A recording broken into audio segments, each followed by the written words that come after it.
오늘 주시는 하나님의 말씀은 마태복음입니다. 마태복음 16장.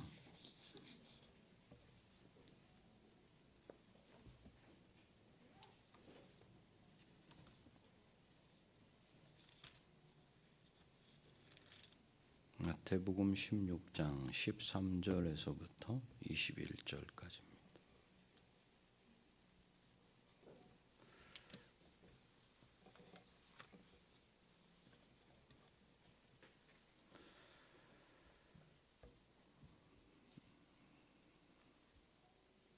마태복음 16장 13절에서부터 21절까지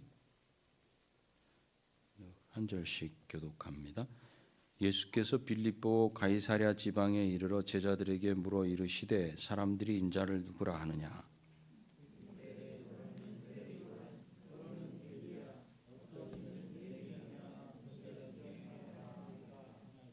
이르시되 너희는 나를 누구라 하느냐?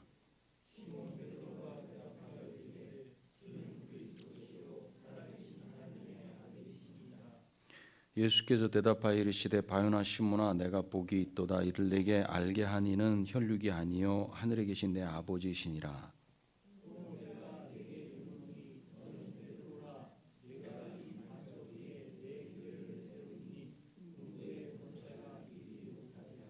내가 천국 열쇠를 내게 주리니 내가 땅에서 무엇이든지 매면 하늘에서도 매일 것이요 내가 땅에서 무엇이든지 풀면 하늘에서도 풀리리라 하시고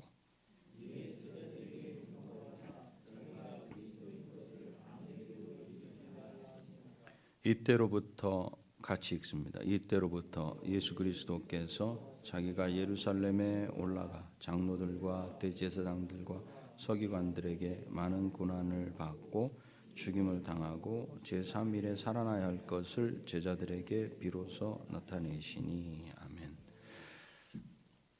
예배당에 앉아서 함께 예배를 드리고 있는 우리는 예수님을 믿는 사람들이에요. 맞지요?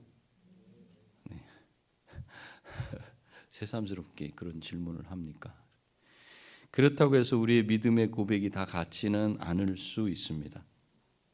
어떤 분은 예수님이 자기 인생의 주인이요 온 세상을 다스리는 왕으로 믿는 분도 있을 겁니다. 또 어떤 분은 예수님이 온 세상을 창조하시고 다스리시는 분으로는 알고 있지만 내 인생의 주인까지는 아직 아닌 분도 있을 수 있습니다.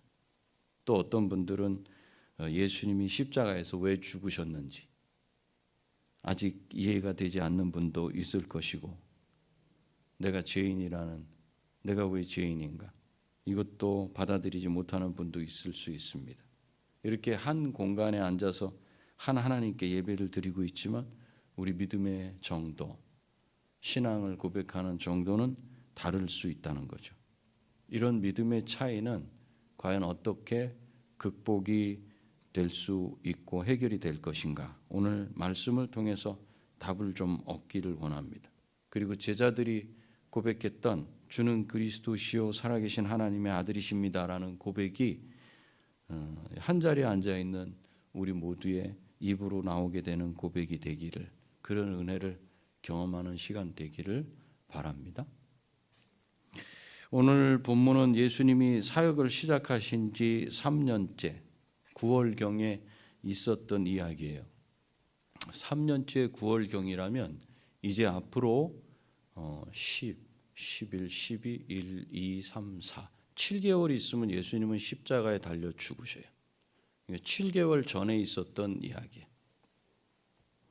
그래서 시간적인 거를 좀 볼 수 있어야 돼요. 예수님은 제자들과 함께 배를 타고 이 헬몬산 끝자락 시리아, 레바논, 이스라엘 연결되는 그 북쪽, 그 서북쪽 요단강이 시작되는 지역 그곳으로 가셨어요. 그곳으로 가신 것은 우리가 일상적으로 알고 있는 것처럼 또 거기 사람들이 모이면 그들을 가르치고 고쳐주시고 하시기 위해서 그리로 가셨다. 그것과는 좀 달라요. 오늘 본문엔 나오지 않지만 똑같은 본문 내용을 누가복음 9장에 보면 누가복음 9장 18절에서는 이렇게 표현하고 있어요. 예수께서 따로 기도하실 때 제자들이 주와 함께 있더니 이렇게 돼 있어요. 그러니까 오늘 본문의 배경에는 누가복음 말씀을 추가해서 보자면 예수님께서는 이때 기도하시려고 따로 제자들을 데리고 한 장소로 가셨다. 기도도 하시면서 제자들을 가르치시려는 목적으로, 분리해서 가르치시려는 그런 목적으로 그곳에 가셨다. 그것을 알 수 있어요. 그러니까 이 시간을 통해서 예수님은 제자들에게 뭔가를 주시기를 원하셨어요. 뭐 분명하지 않겠어요? 그들의 믿음이 흔들리지 않기 위해서. 이제 예수님 떠나시려면 7개월밖에 안 남았어요. 여러분이라면 7개월 후에 여러분들이 떠난다면 무엇을 가르치겠어요? 즉 예수님의 입장이 그런 상황이었어요. 이 사건 이후에 나오는 이야기가 이제 변화산상에서 변화되신 모습, 그것을 이제 베드로와 요한에게 보여주시는 그것도 같은 맥락에서 우리가 이해할 수 있다면 결국 오늘 이 자리에 가신 것은 제자들의 믿음을 견고하게 세우시려는 분명한 목적을 가지시고 지금 제자 수련회를 이곳에서 연다. 이렇게 우리가 이해를 할 수 있어요. 여기서 예수님은 기도하시면서 제자들에게 물으세요. 사람들이 나를 누구라 하더냐. 지금으로 말하자면 예수님께서 이제 공생애 즉 사역을 시작하신 지 2년 넘고 3년째 9월이 됐는데 인터넷 게시판 댓글판에 뭐라고 댓글이 쭉 달려있냐. 나를 도대체 뭐라고 하는지 그 댓글 좀 한번 쭉 갖고 와봐. 이거거든요. 예수님에 대해서 이 정도 시간이 지났다면 예수님에 대해서 사람들이 뭐라고 하는지, 왜냐하면 그 사람들이 예수님이 누구신지를 경험했잖아요. 만났잖아요. 고침도 받았잖아요.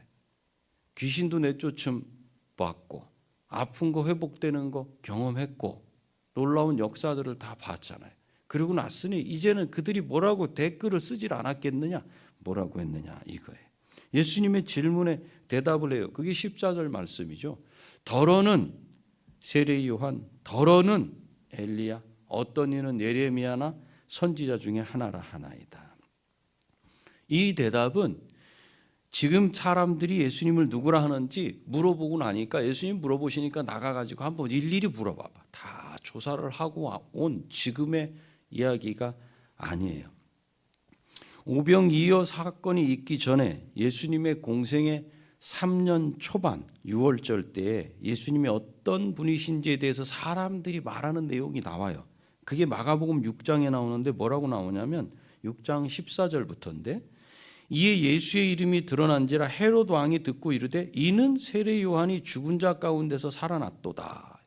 그러므로 이런 능력이 그 속에서 일어나느니라 하고 세례 요한, 자기가 참수한 세례 요한이 살아나가지고 지금 환생했구나. 그래서 이런 일이 일어난다라고 보는 관점이 있었고, 또 어떤 이는 그가 엘리야라 하고 또 어떤 이는 그가 선지자니 옛 선지자 중에 하나와 같다 하되 헤롯은 듣고 이르되 내가 목뵌 요한 그가 살아났다 하더라. 지금은 사역을 시작하신 지 3년차 9월경이라 그랬어요. 이미 이전에 사람들이 예수 그리스도를 누구라고 보는지가 있었어요. 그때 들은 이야기 그대로 말하고 있는 거예요. 그런데 여기서 우리가 좀 생각을 해봐야 될 게 있는데 최소한 예수님의 능력을 본 사람들이라면 예수님을 이렇게만 말하지는 않을 거라는 거예요. 그들이 성경을 통해서 알고 있었던 선지자와는 다른 분이셨어요. 완전한 인간과는 다른 분이셨어요. 능력과 권위에 있어서 달랐어요. 산상수훈을 가르치신 후에 예수께서 이 말씀을 마치심에 무리들이 그 가르침에 놀라니 그러면서 그들이 생각했던 게 있어요. 그것이 무엇이냐면 이는 그 가르치시는 것이 권세 있는 자와 같고 저희 서기관들과 같지 아니함일러라. 이 제자 중에는 일반 사람들도 거기 섞여 있었어요. 섞여서 분명히 이런 고백을 했는데 이런 놀라운 예수님에 대해서 분명히 다른 사람들한테 나가서도 전했을 거예요. 이분은 일반 사람과 다르다. 선지자와는 다른 분인데 이렇게 전했을 텐데 사람들은 듣기는 들었지만 그것을 마음에 두지는 않고 있었다는 말이죠. 예수님이 말씀을 전하실 때 또 지붕을 뚫고 내린 그 병자 있었잖아요. 그것이 마가복음 2장에 나오는 말씀이에요.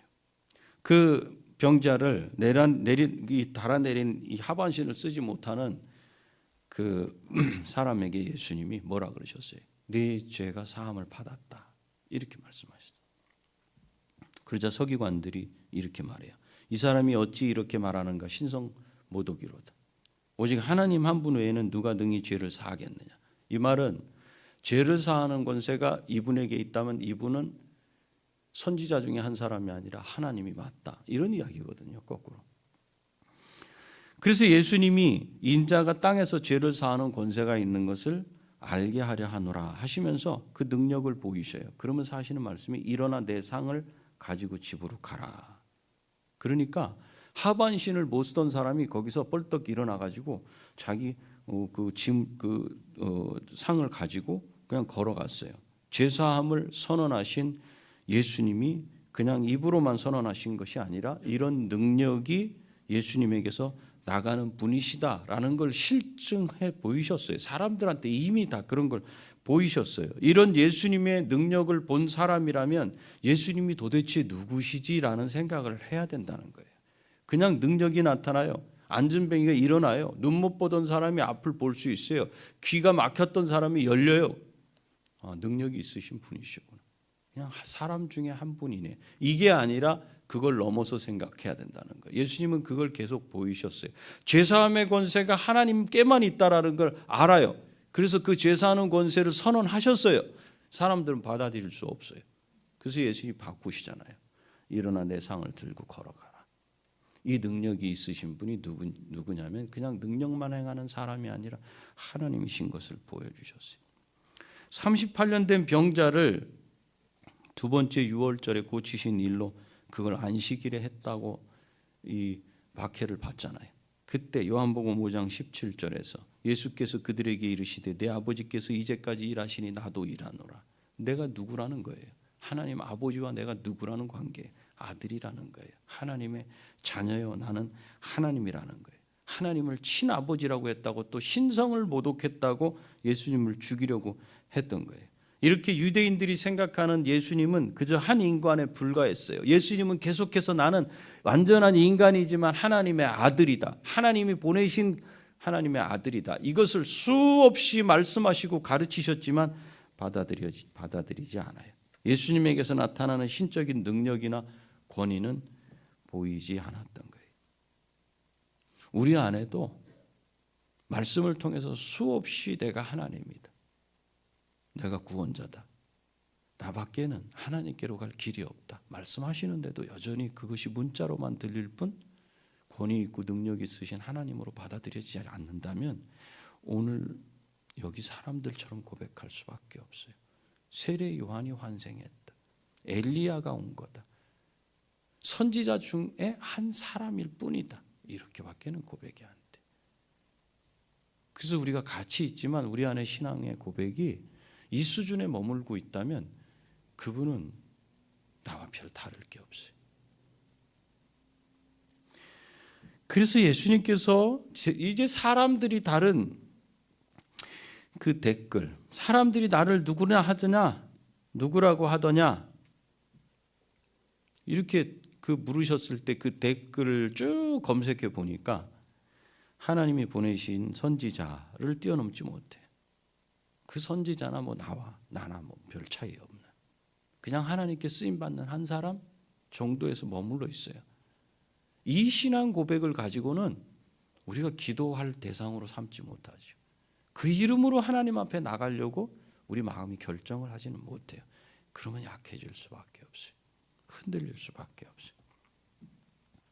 예수님께서 지금 예수님을 누구라고 하느냐는 질문을 하신 때는 공생애 3년 9월경 이제 예수님 떠나시기 7개월 전이라 그랬어요. 십자가에 달리시기 7개월 전. 그렇기 때문에 예수님이 행하신 일들을 거의 대부분 다 경험하고 듣고 난 이후였어요. 지금 이 시기는 제자들만 집중적으로 사역하는 시기예요.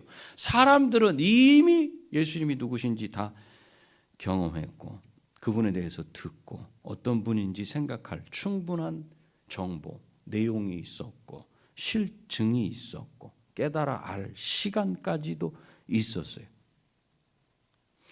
예수님께서는 사람들에게 예수님이 누구신지 깨달아 알 수 있도록 말씀과 능력으로 병 고침과 귀신을 쫓아내므로 온갖 이적을 나타내심으로 모든 세리와 죄인들과 창기들에 둘러싸여 하나님 나라를 가르치셨지만 사람들은 예수님을 세례 요한이 환생했거나 엘리야나 선지자 중에 한 사람 정도로밖에는 더 생각을 하지 못했다는 거예요. 어쩌면 우리들 안에도 예수님을 그저 책에 나오는 한 분 정도로만 안다면 이 시간에 그 마음이 바뀌어지기를 축원합니다. 아멘. 이 대답을 들으신 예수님은 이번엔 제자들에게 물어보시는 거예요. 너희는 나를 누구라 하느냐? 너희는 나를 누구라 하느냐? 저와 여러분에게도 동일하게 질문하시는 거예요. 여러분은 예수님이 누구세요? 그러자 12제자 중에 하나인 베드로가 제자들을 대표해서 대답해요. 이 부분을 가지고 오해하면 안 돼요. 왜냐하면 여기서 천주교가 나와요. 너희는 나를 누구라 하냐 그랬지 너는 나를 누구라 하느냐 이렇게 베드로를 짚으신 게 아니에요. 너희 12제자들의 고백이 뭐냐 이걸 받으신 거예요. 그 중에 대표로 베드로가 말했을 뿐이에요. 그래서 베드로가 제자들을 대표해서 대답해요. 같이 해볼까요? 시작. 주는 그리스도시요 살아계신 하나님의 아들이십니다. 여기서 그리스도라는 단어가 우리 앞에는 우리 본 성경에는 없지만 원래 성경에는 그 앞에 관사가 붙어 있어요. 그 그리스도입니다. 이런 뜻이에요. 그 그리스도다. 그 메시아다. 그것은 성경에 예언됐던 구약에서 계속해서 오시리라고 예언하셨던 그 메시아입니다. 그 뜻이에요.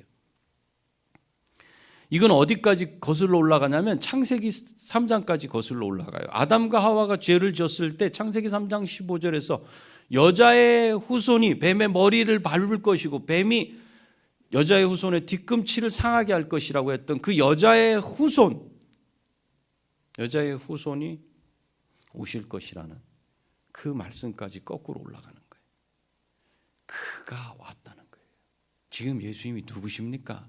내가 누구냐 너희들한테. 그랬더니 제자들이 하는 말이 그때 아담과 하와의 타락 이후에 인류를 구원할 여자의 후손으로 오실 그분, 구약 성경에 계속해서 예언되어 있던 그 메시아, 그 구원자, 그분이 바로 당신입니다. 이 고백을 한 거예요. 우리의 비참한 이 땅 가운데 살아가면서 상하고 찢기고 도대체 알 수 없는 사람의 속으로 인해서 상처받고 고통받고 내 속에 응어리지고 아직도 해결되지 않은 그냥 그 속에 꾹꾹 눌러둘 수밖에 없고 평생 이거를 어떻게 해결할 수 없는 내가 안고 갈 수밖에 없는 그런 인간의 그 깊고 비참한 형편을 해결할 여자의 후손 그분이 당신입니다. 이렇게 고백하는 거예요.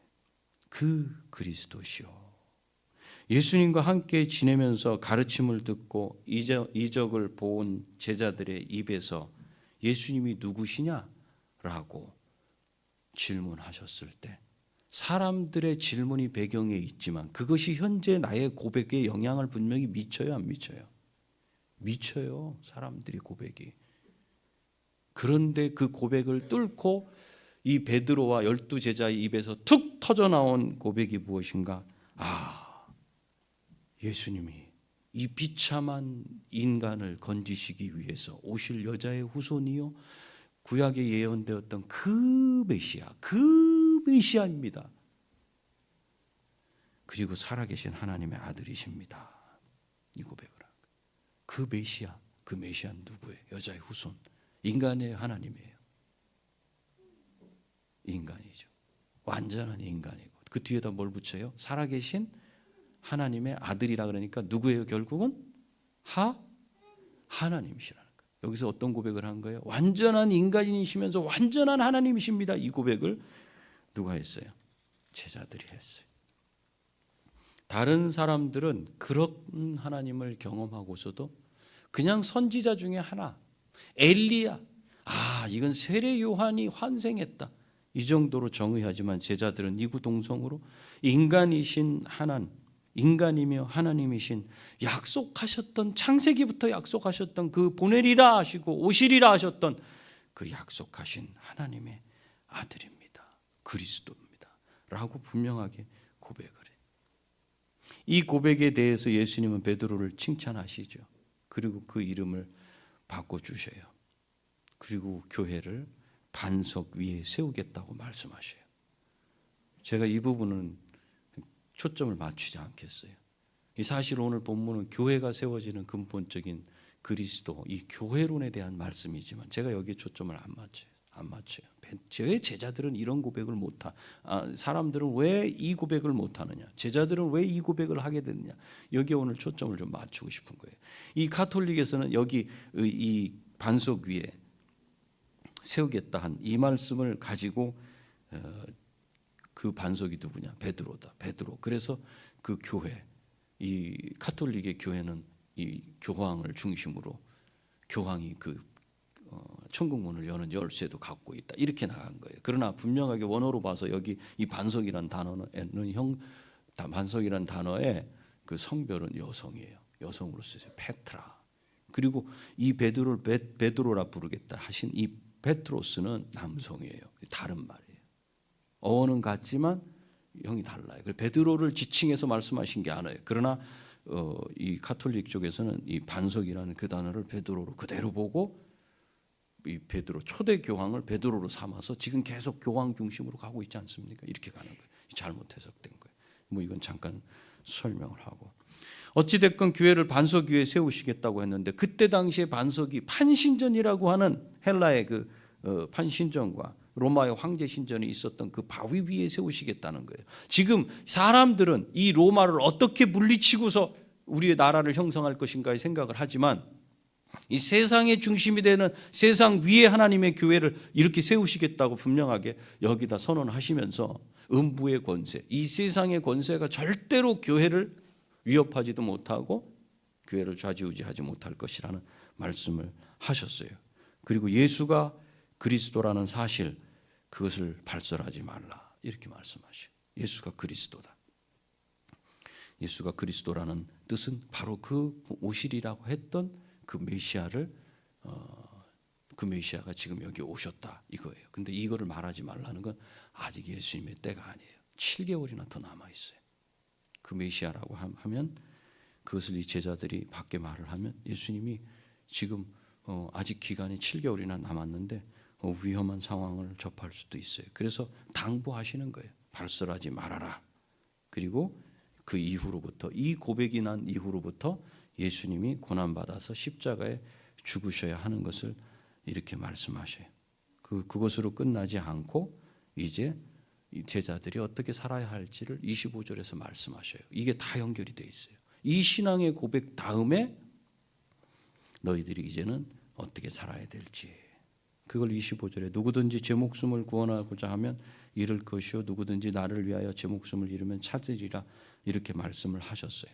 그리고 혹시 말씀을 듣는 중에 또 이게 이해가 안 돼서 뒷말씀을 못 들을 수 있을 것 같아서 여기 천국문을 여는 열쇠를 이 제자들, 이 베드로에게 주겠다고 하는데 그것이 베드로 한 사람에게 허락된 게 아니라 이 제자들의 신앙 고백을 한 자들, 이 신앙 고백 위에 주신 거라고 보면 천국문을 여는 열쇠는 무엇이냐면 하나님의 말씀을 전하는 도구로 제자들을 사용하셔서 하나님께로 들어오게 하는 그 일을 하시겠다는 거예요. 이것은 지금 교회를 통해서도 하고 있고 여러분 각자의 심령을 통해서도 여러분들이 복음을 전해서 그들이 나를 통해서 하나님을 보게 하는 이 열쇠를 쥐고 있는 건 동일한 거예요. 여기까지만 설명을 하고 계속 말씀을 읽겠습니다. 그런데 베드로가 전체 제자들을 대표로 이 고백을 했는데 그러면 이런 고백은 지금 이 시점에 3년 차 되는 9월에 처음 이 제자들이 하게 된 고백이냐는 거죠. 주는 그리스도십니다. 메시아입니다. 이런 고백이. 이게 처음이에요.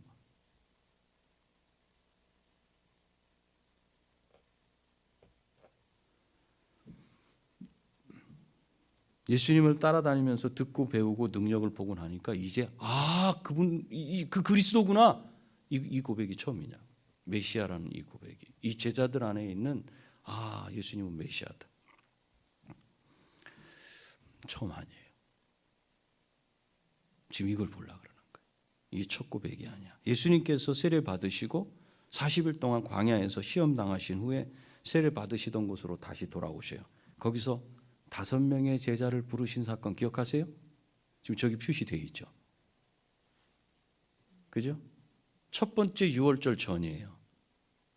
예수님이 세례 받으신 후에 광야에서 40일간 금식을 하신 후에 시험 당하신 후에 다시 세례 받은 장소로 돌아오셨을 때 예수님이 5명의 제자를 저때 부르셔요. 그게 요한복음 1장에 나와요.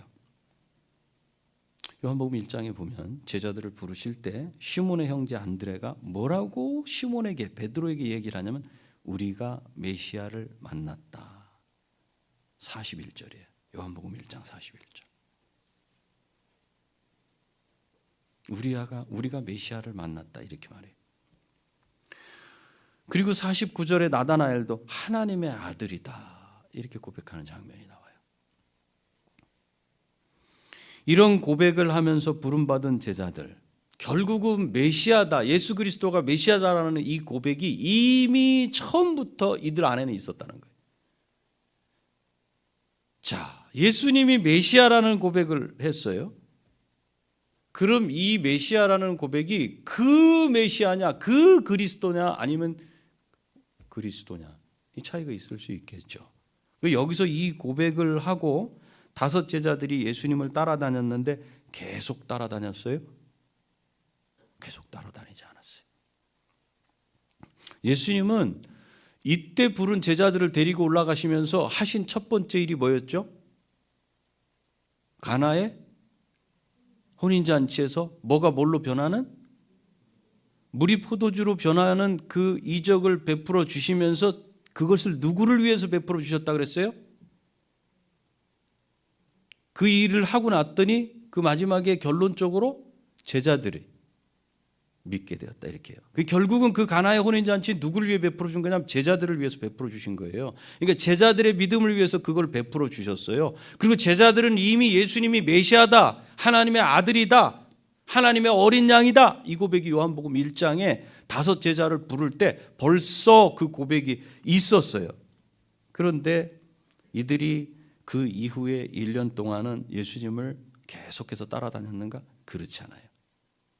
따라다니다가 고기 잡으러 갔다가 따라다니다가 생업에 종사하다 하는 일을 반복했어요. 그러다가 2년 초에 갈릴리 바다에서 고기를 잡던 제자들 곁에서 무리들을 가르치신 사건이 있어요. 그때 2 배가 무슨 일을 하고 있었냐면 베드로가 그물을 이제 고기 잡고 새벽녘에 고기 다 잡고 아침이 돼갖고 한 마리도 잡지 못해서 거기서 그물을 거두어들이고 손질하던 그 장면이 있었어요. 그래서 제가 설교했죠. 그때 배에 오르셔서 배를 조금만 띄워줄래? 육지에서. 그리고 무리들을 가르치셔요. 그리고는 깊은 데로 가서 그물을 내려라 이 한 말씀 하셔요. 제자를 부른 지 1년이나 지났던 시점에 깊은 데로 가서 그물을 내리라. 제자들의 상태는 완전히 예수님을 계속해서 매일매일 따르는 건 아니고 따르다 말다 하던 그때, 지금은 따르지 않고 고기잡이 하고 있던 그때 그 제자들에게 거기에 나타나셔가지고 배에 오르셔가지고 깊은 데로 가서 그물을 내리라 그랬어요. 그랬더니 베드로가 뭐라 그래요? 제가 밤이 새도록 수고하되 잡은 것이 거둔 것이 없지만은 말씀에 의지하여서 그물을 내리리라. 그리고 깊은 데로 가서 그물 내렸어요. 무슨 일 벌어졌죠? 그물이 찢어지도록 잡았어요. 그때 베드로가 어떤 반응을 했죠? 기억하세요? 예수님 발 앞에 무릎을 꿇고 한 말이 뭐예요? 주여 나를 떠나소서 저는 죄인으로소이다. 이 고백을 했어요. 왜 죄인을 고백을 한 거예요? 이거 메시아라고 말하고 하나님의 어린 양이라고 말하고 하나님의 아들이라고 말했던 그 사람들이 예수님께 부름받아서 가나의 혼인잔치도 보고 이런 이적 저런 이적도 보면서 하나님이 죄를 사하는 권세가 있는 분인 것을 알고 하나님의 능력을 다 봤음에도 불구하고 그가 뭘 하고 있었어요? 긴가민가 왔다 갔다 했던 거예요. 그런데 오늘 그 바다의 물고기까지도 다스리시는 천지를 창조하신 하나님이시라는 사실을 발견하고 그 앞에 무릎을 꿇는 거예요. 나는 믿음이 없는 존재였습니다. 주님, 저는 죄인입니다. 나를 떠나십시오. 그러자 예수님께서 베드로에게 하신 말씀이 무서워하지 말라. 후로는 내가 사람을 취하리라. 이전 성경으로는 사람을 낚는 어부가 되게 하리라. 그때 어떤 반응을 보였어요? 배를 육지에 대고 배 둘을 육지에 대고 그 각 모든 것을 두고 예수님을 따랐다 그랬어요. 이제 이게 달라지는 거예요. 그때부터 전적으로 예수님을 따르는 풀타임 사역자가 된 거예요. 그 전까지는 그러지 않았어요. 왜 그러지 않았냐는 거예요. 신뢰가 없어요.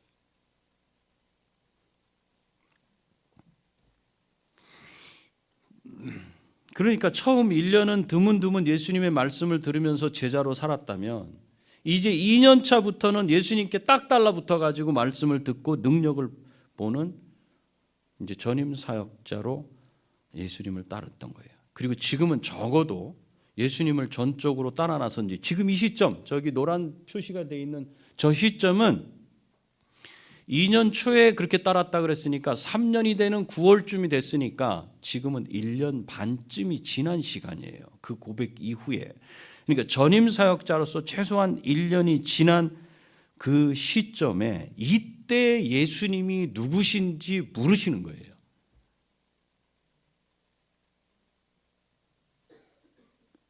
처음 예수님을 만났을 때 가지고 있었던 예수님을 메시아라고 했던 것은 예수님의 말씀과 능력을 알고 한 고백이 아니었다는 걸 알 수 있어요.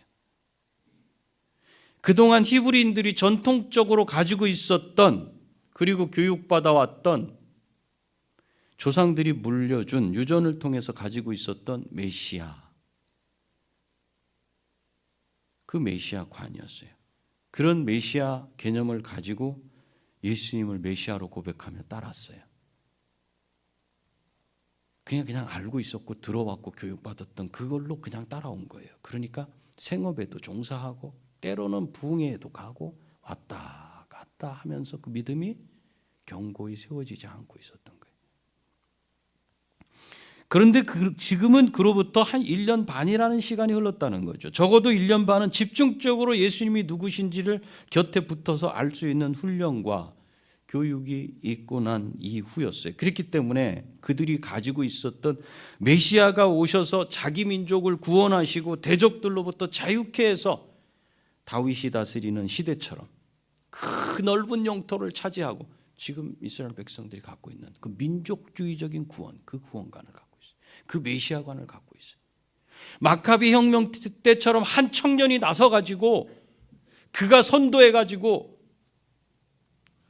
외부에서 들어온 나라를 다 물리쳐버리고 우리만의 나라 100년간 마카비 혁명 이후에 100년간 자기들만의 왕조 하스모니안 왕조를 형성했던 것처럼 그때 하나님의 말씀이 다스리고 풍성한 하나님의 은혜가 임하는 그 메시아, 그 메시아로 생각했던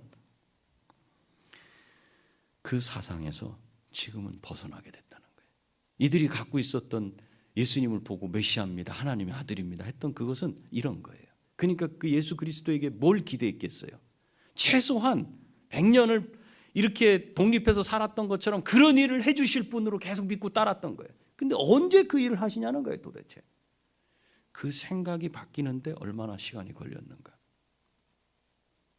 예수님을 전적으로 따라 나선 지 1년 반이라는 시간이 흘렀다는 거예요.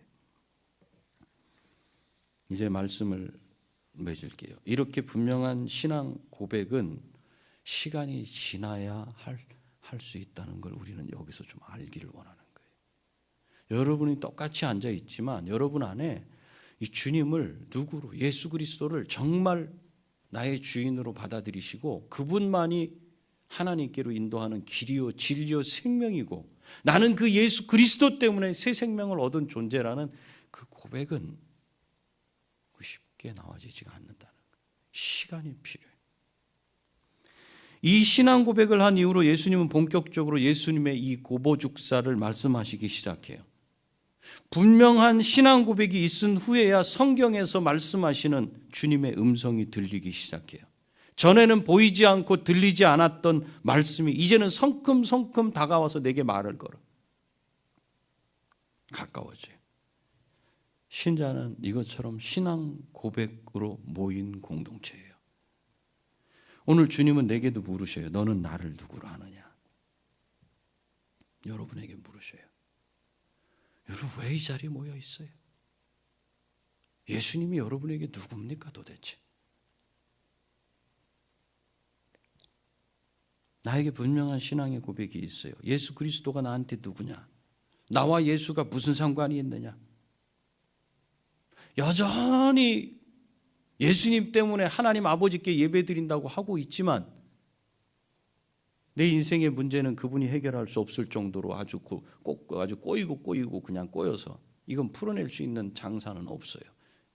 이 땅 가운데는 없어. 내 죽음이 그것을 끝내야 될 거야 라고 생각하는 마음으로 와 있다면 예수님은 아직 내게 사람들이 생각하는 정도의 선지자 중에 한 사람, 그냥 좋은 사람 중에 한 사람일 수밖에 없어요.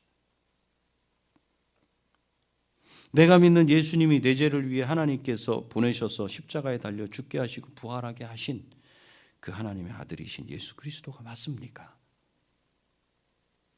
이 신앙의 고백을 근거로 교회로 모이게 되고 교회가 세워진 거예요. 교회는 이 신앙 고백이 있는 자들의 모임이에요. 예수를 주로 주인으로 인정하는 자들의 모임이에요. 예수를 온 세상의 왕이시오 나 개인의 왕으로 믿는 자들의 모임이에요.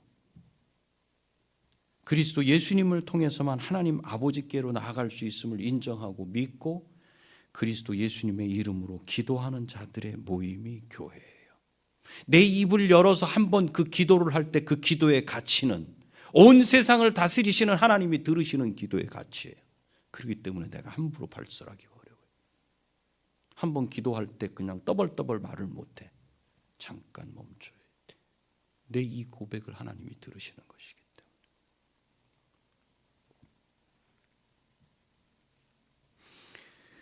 이 신앙 고백이 나오기 전까지는 우리도 주변에서 듣고 성경을 배우고 지식으로 알고 있고 경험으로 아는 정도의 그리스도가 누구신지 고백하게 돼요.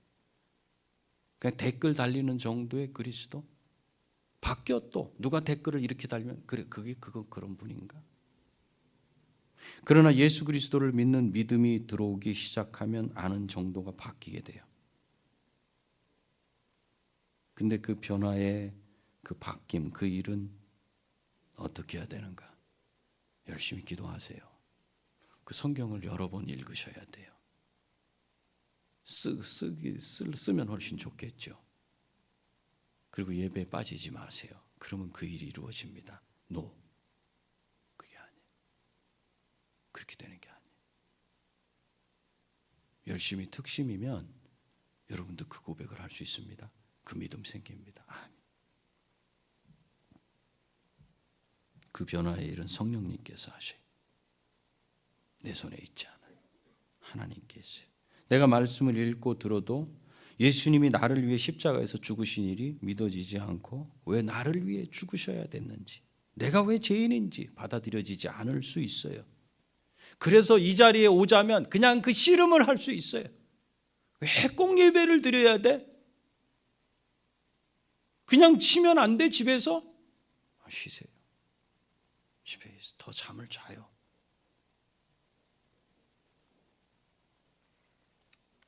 왜? 내가 왜 죄인인지 받아들여지지 않으니까. 나는 다른 사람들이 고백하는 그 그리스도가 정말 그 그리스도인지 나는 믿어지지 않으니까. 말하세요. 그렇게 고백하세요. 나 정말 힘들어요. 그렇게 고백하세요. 그게 사실이잖아요. 안 믿어지는 게, 받아들여지지 않는 게 사실이잖아요. 고백하세요. 그 고백을 누르지 마세요. 억지로. 왜? 성령 하나님이 내게 깨닫는 은혜를 주시지 않으면 안 되는 일이기 때문에 죽었다 깨어나도 안 돼요. 베드로가 예수님께 신앙 고백을 했을 때 예수님은 뭐라고 말씀하셨어요? 6장 17절 한번 읽어볼까요? 16장 17절 마태복음 시작. 예수께서 바여 이르시되 바요나 시몬아 내가 복이 있도다. 이를 내게 알게 하니는 혈육이 아니요 하늘에 계신 내 아버지시니라. 혈육이 아니라는 말은 이성으로 알 수 없는 일이다. 어떤 교육과 훈련을 받아서 되는 일이 아니다.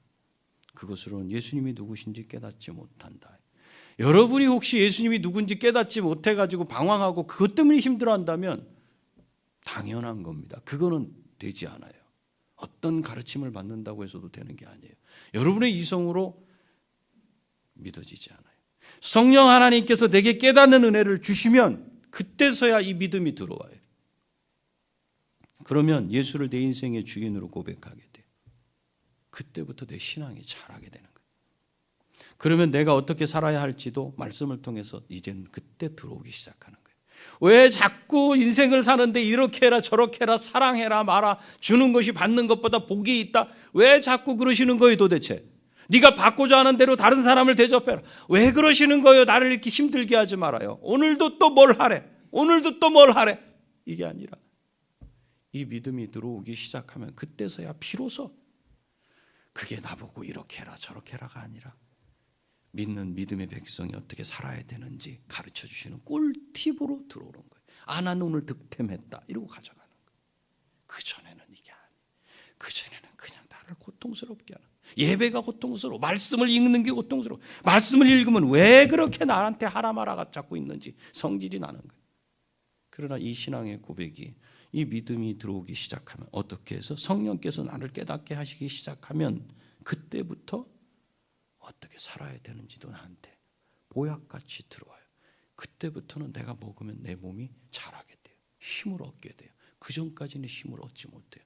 만약에 여러분들이 하나님의 말씀을 듣고 먹는데 마시는데 보약처럼 힘이 계속 없어, 기력이 계속 없어, 계속 고통 가운데 들어가. 그렇다면 아직 내 안에 믿음이 없는지 몰라요. 주님이 주시는 그 믿음이 없어서 내가 여전히 그냥 고통 가운데 있게 되는지 몰라요. 이것처럼 신앙은요, 시간을 통해서 우리의 고백이 변한다는 걸 알 수 있어요. 그 시간을 똑같이 경험한 어떤 사람들은 아직도 그 고백이 변하지 않아서 예수 그리스도를 받아들이지 못하는 그 사람들의 고백이 있는가 하면 이 제자들은 그것을 받아들였어요. 바뀌었다는 거예요. 누굴 통해서? 하나님을 통해서. 이 은혜가 여러분에게도 있기를 소원합니다. 아멘. 그래서 우리는 기다릴 수 있어야 돼요. 그 신앙은 힘든 거예요. 어려워요. 신앙생활이. 여러분 자녀들이 하나님께로 몰라. 여러분들이 믿음이 있어서 왜 너희는 믿음이 없냐고 고백하는 건지 아니면 내가 지적인 지식만을 가지고 내 의지가 발동해서 움직였죠. 절대로 내 감성에서 이 감정에서 정서에서 받아들여지지 않은 그 믿음 그걸 가지고 자녀들한테 어째서 너는 믿음이 없느냐 그럴 수 있어요. 그러나 진정 내 안에 내 정서가 움직여진 내 마음이 움직여진 예수 그리스도를 믿는 믿음이 있다면 울 수밖에 없는 거예요. 자녀가 믿음이 생기지 않는 그것 앞에 울어요. 왜 울어요? 아유, 저건 무식해갖고 받아들이지 못해. 이것 때문에 울어요. No. 아버지, 불쌍히 여겨주시지요. 아버지, 저 영혼을 좀 믿게 해주시지요. 그것 때문에 울 수 있어요. 그게 기도예요. 그 인생이 예수 그리스도를 믿으면 그 인생이 바뀌어지는데 사람을 바꿔주십시오가 아니야. 믿음이 들어가게 해주십시오. 그러면 그 인생이 이제부터는 독립적으로 그가 개척된 인생 하나님과 1대1로 독대하는 그 인생을 살아갈 수 있는데 주님 좀 바꿔주십시오. 눈물의 기도가 그때 부모에게서 나오지 않겠어요. 그래서 기다릴 수 있어야 돼요. 내 신앙이 자라지 않을 때 막혀있는 것 같을 때 기다려야 돼요. 억지로 안 돼요. 주님 내 열심으로 되지 않아. 그거 어떻게 지극정성? 안 돼. 그걸로 하나님은 뭘 감동받아가지고 뭘 하시는 분이 아니야. 부족한 게 있어야지. 그분의 것인데 우리 인생의 어느 시점에 내 입에서 주는 그리스도시요 살아계신 하나님의 아들이십니다라는 고백이 툭 터져 나오게 되기를 소원합니다. 이 고백이 있고 난 후에야 예수님이 십자가에 죽으시고 부활하신 사건, 그것이 나를 위한 것임이 마음으로 믿어져요. 그때 가르친 거예요, 예수님께서. 내가 십자가에서 이제 고난당하 죽을 것이다. 그리고 사흘 만에 다시 살아날 것이다. 이걸 그때서야 말씀을 해주시는 거예요. 왜요? 그전엔 들리지 않아요. 성령 하나님께서 내게 믿음을 주셔서 이 믿음이 들어오기 시작하면 내가 왜 죄인인지가 다시 그때 깨달아지게 돼요. 예수 그리스도가 바로 나를 위해서 십자가에 달려 죽으셨다. 나 혼자서를 위해서도 그러실 수 있었어요? 그래. 네가 구원받아야 될 사람이기 때문에 나는 너 혼자서를 위해서도 십자가에 당연히 못 박혀 죽는다. 그 고백, 그 주님의 그 진심을 알고 나면 이제 예수님이 다시 오실 것이라는 말씀을 믿고 이제 지금의 현실을 인내하고 기다릴 수 있게 돼요. 날마다 말씀을 읽을 때 성령께서 깨닫게 해주시는 그 은혜로 우리의 신앙이 점점 자라게 되는 걸 자기가 발견하게 돼. 그러면서 감사하게 돼. 내가 누구길래. 솔직히 세상 가운데서는 그렇게 큰 역할도 하지 못하고 그저 한 끼 벌어 한 끼 밥 먹고 살아가는 존재 정도밖에 안 되는데 뭐 대단하다고 인기도 없고 나한텐 댓글 다는 사람도 없는데 그런 내가 다시 오실 예수님을 기다리는 하나님의 백성이 됐다라는 사실이 그때 믿어지게 돼. 그리고 그 신앙이 점점 견고해져. 그럼 세상이 두렵지 않은 거예요. 히브리서에서 나오는 말씀처럼 그 믿음의 사람들처럼 세상을 두려워하지 않아. 세상이 감당하지 못하는 그런 하나님의 사람으로 서게 될 거예요. 여러분 모두에게 제자들과 같은 신앙의 고백이 툭 터져 나올 수 있도록 성령께서 은혜를 베풀어 주시기를 바라고 축복합니다. 기도하십시다.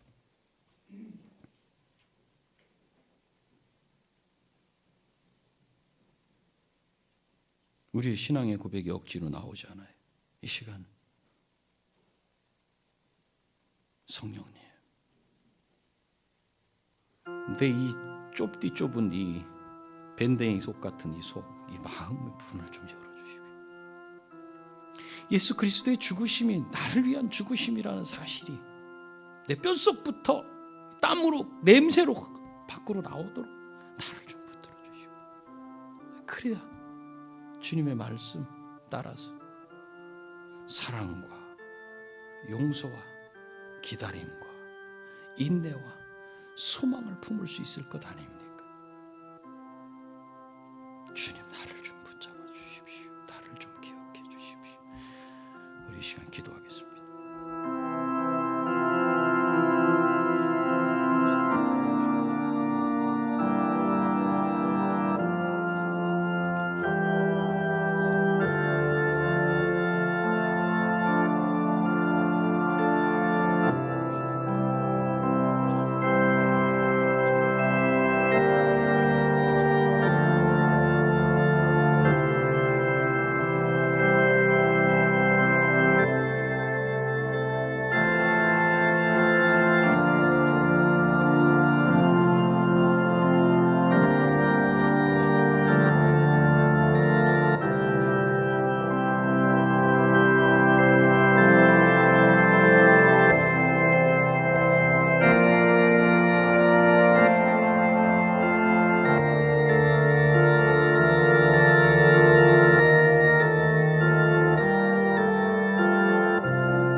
주는 그리스도시요 살아계신 하나님의 아들이시라는 고백이 나오기까지 제자들은 1년 반이나 집중적으로 주님 곁에 붙어서 모든 걸 포기하고 주님의 역사를 보았습니다. 주님 이 시간 우리도 동일한 고백을 하기를 원합니다. 그런데 이 고백이 우리의 이성으로 되지 않는다는 것을 오늘 발견합니다. 성령 하나님께서 우리의 마음의 문을 여시고 내가 죄인이며 그 죄를 위해 그리스도 예수께서 십자가에 죽으시고 바로 그분이 그 그리스도, 그 메시아, 그 약속하신 여자의 후손이라는 사실이 머리가 아니라 내 마음으로 믿어질 수 있도록 역사하여 주시옵소서. 자녀들을 바라보며 믿음의 길에 서 있지 않다고 닥달하고 요란하게 소리치고 그렇게 말하는 우리 자신은 어쩌면 지성으로는 하나님의 말씀을 받았고 그래서 의지가 발동이 돼서 열심을 내고 있지만 그 안에 예수 그리스도가 죽어주신 그 하나님의 사랑이 없는 내 정서는, 내 감정은, 내 마음은 주님에 대한 사랑이 없는 위선적인 그런 믿음으로 자녀를 닥달하고 주변 사람들을 밀어붙였다면 이제 제자들처럼 분명한 신앙의 고백으로 주님의 사랑을 경험할 수 있도록 성령께서 역사하여 주시옵소서. 아직 주님을 향한 분명한 고백이 없는 자, 그를 향해 기다려주게 하시고 고백이 없어서 답답한 그 영혼, 그 길이 하나님께 있음을 분명히 오늘 알았사오니 성령 하나님 그 문을 열어주십시오. 내가 좀 알게 해주십시오. 이 답답한 이 믿음 없는 그래서 괴로운 이 심정을 주님 아시오니 해결해 주옵소서라고 기도하는 자 될 수 있도록 역사하여 주시옵소서. 그리고 우리 교회가 분명한 믿음의 고백 위에 세워지는 음부의 권세, 마귀의 세력이 절대로 넘볼 수 없는 그런 하나님의 교회로 견고히 세워져서 많은 영혼을 주께로 인도하는 구원의 방주가 될 수 있도록 인도하여 주시옵소서. 예수님의 거룩하신 이름으로 기도하옵나이다. 아멘. 우리 자리에서 일어나셔서